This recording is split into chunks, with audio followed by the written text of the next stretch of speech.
It occurs to me that Elizabeth Bruenig, featured in a previous clip, was probably being leaned on by her editors, A, to make sure that the piece read like an obituary and didn't stress the fact that Bernie is still a candidate on the remaining primary ballots, and B, to refrain from saying anything that might persuade Sanders supporters to stay home or vote directly for Donald Trump in the general election.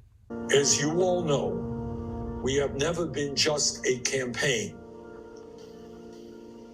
We are a grassroots, multiracial, multi-generational movement which has always believed that real change never comes from the top on down, but always from the bottom on up. We have taken on the greed of the entire corporate elite. That struggle continues. While this campaign is coming to an end, our movement is not. So it looks like Bernie swallowed the hemlock. But what if Bernie has developed an immunity to hemlock over the many decades he's been a public servant? I think there's a hidden message in this video. It has somber music and it has somber photography, videography, but it makes me wonder. I don't think he's just talking about his movement. I think he's poised and ready to continue to lead this movement if we can just do our part to jolt it back into life. Let's hook up our jumper cables to the electrodes and give it a zap. From what I can tell, there's an army of young people on TikTok and Reddit who are ready to help with just such a task. Business Insider, Australia. Bernie Sanders built a legion of meme-making, TikTok-loving online fans. Now they're pivoting to new socialist goals. They're pivoting, but not necessarily away from Bernie. I think it's too early to write the post-mortem. Sanders cultivated an intense fandom among Reddit and TikTok users that rivals only Trump's. During his two presidential campaigns, Senator Bernie Sanders amassed a huge meme-driven online following that rivals only Trump's as a national candidate, especially on platforms like Reddit and TikTok. The Sanders fandom, comprised largely of younger eligible voters and online socialism enthusiasts, is still there, but without a viable presidential candidate to rally behind, online leaders are shifting focus.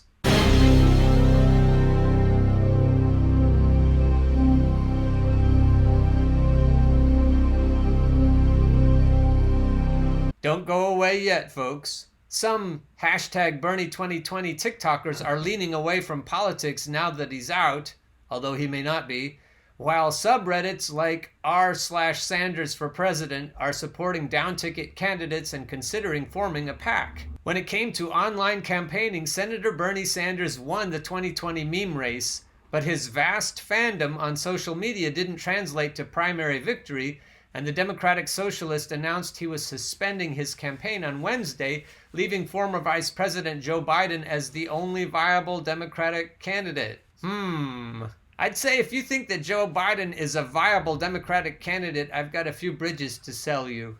Despite having two unsuccessful presidential bids, Sanders' ideas and momentum, particularly among Gen Z and millennials, influenced the Democratic Party as a whole. Setting a new tone for progressive politics, the Vermont senator gave ideas like a Green New Deal, Medicare for all, and tuition-free college more name recognition and support, or as his young fans would call it, clout. It's unclear what internet-driven Trump supporters would have done had he not won the 2016 election, but the leaders of online Sanders communities like r/Sanders for President have a plan to mobilize the people behind the 50 million page views their forum got just last month, even if the candidate they fought for isn't in the race any longer. I want to remind you, you can still vote for Bernie in the primaries if your state hasn't had its primary yet. Basically, we're going to focus on down-ballot races, not the presidential race, and progressive policies/ideas. We're going to use what media power we have to guide the subreddit in that direction. Kevin Moore, Director of Operations for the r/Sanders for President moderating team, and previously a top Reddit social media manager, told Business Insider. I have to say I've long suspected that Kevin Moore is merely a sheepdog for the Democratic Party, but I'm going to suspend that thought for the moment. We've probably talked about that even like 6 months ago. You don't project that to the community like, hey, we're thinking about doing this, because it's like a loser mentality, but that's been the plan for quite some time. Reddit is the 19th most visited website on the internet as of August 2019, according to a report created by Amazon. Twitter, in comparison, is the 38th most visited website. Reddit's users are 2/3 male and 2/3 under the age of 29, with more than half being U.S. citizens. Overwhelmingly, its users favor either Sanders or Trump based on the size of the dominant subreddits for each 2020 presidential candidate. On r Sanders for President, the largest Sanders subreddit, more than 510,000 users are subscribed to the forum's feed. According to Moore, the actual reach of the subreddit is much larger, with 6 million monthly active users. Besides just hosting discussion about Sanders-related news, campaigning, and democratic socialist ideas in general, it was also a major fundraising platform for the candidate, and it actively recruited members to volunteer for Sanders' campaign. Moore, who can spend up to 5 or 6 hours a day moderating, says based on his usual social media consulting fees, he gave $200,000 of his labor to the Sanders campaign via the subreddit.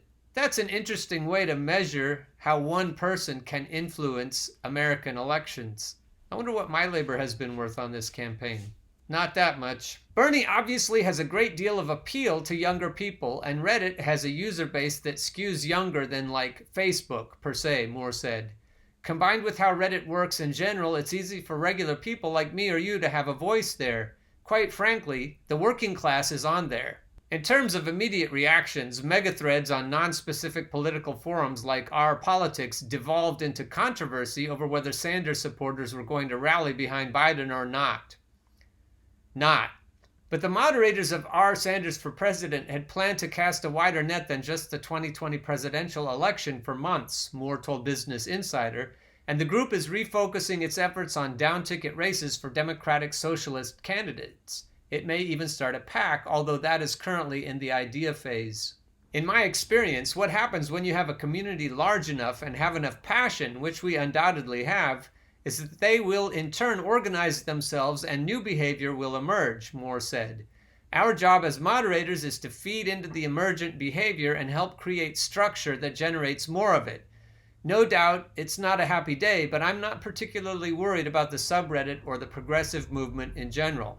I'm hopeful that Moore and other young progressives will figure out that we need massive, crippling labor strikes and protests. I'm hoping that subredditors and TikTokers will figure this out and they'll start shit everywhere they are on social media. Regarding TikTok, many TikTok users can't vote yet, but the Gen Z favored app was full of Sanders support that's now dwindling without his candidacy. While Redditors overwhelmingly favored Sanders among Democratic candidates, Reddit is far more skewed to a subset of the American population that's white and male than other social media platforms where pro-Sanders sentiment took hold. One of those is TikTok, and while the short-form video platform is stereotyped as a place for teenagers and children, its biggest age demographic straddles the voting age, with 46% of its users falling between ages 16 and 24. It's also, similar to Reddit, less engineered to serve you content that your friends suggest via resharing tools. TikTok uses a complex algorithm to serve up a never-ending stream of videos tailored to your interests, including political bias, based on what types of videos you interact with the most. Interesting that they called it bias. The number of Sanders supporters on TikTok is less quantifiable than Reddit, but popular trends like Barbs for Bernie and memes like Twitch streamers Nicolol's OK Boomer TikTok, which features her wearing a Bernie t-shirt and using the hashtag Bernie2020, reflect a pro-meme, pro-Sanders environment on the app. Bernie ended his campaign, but he didn't. Bernie ended his campaign, but that doesn't mean Barbs for Bernie will ever stop supporting him. We all love you, @Bernie, the caption reads. But it's hard to imagine that viral figures who devoted their TikTok presences to Sanders have the pivot potential, like r Sanders for President, to turn their prominence into a different type of political movement. And that's where I want to take exception to the thrust of this article. I think they do have the power to pivot. Yes, she built her own viral moment and built her own brand, but I think she can translate that virality into a movement that supports workers and young people. Whatever you say, boomer. Okay, boomer. Yeah, boomer. Whatever you say, boomer. Okay, boomer. Yeah, boomer.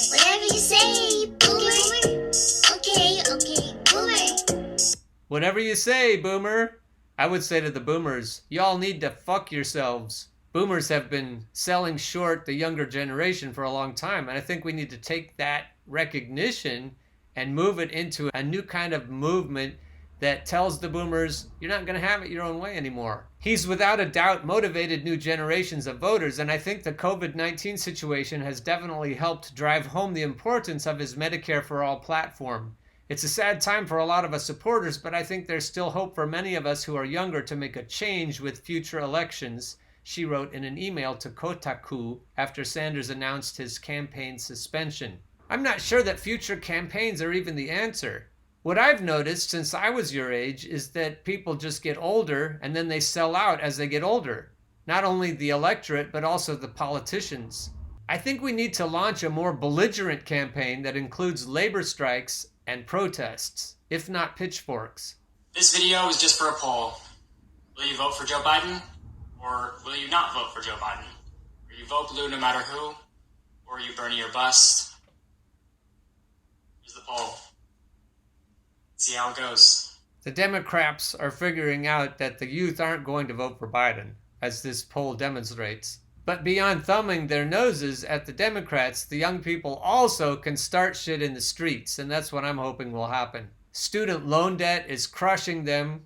Credit card debt is now or soon will be crushing them. They're already realizing that their bosses don't give a shit about them. They're going to end up lower on the socioeconomic ladder than their parents. They're going to have to delay starting their families, and they're going to be living paycheck to paycheck. And I think they already realize that they can't vote their way out of it. What I'm suggesting is that the TikTokers and subredditors jump on the bandwagon that starts shit on a major scale, such as the Yellow Vest movement and such as the General Strike movement.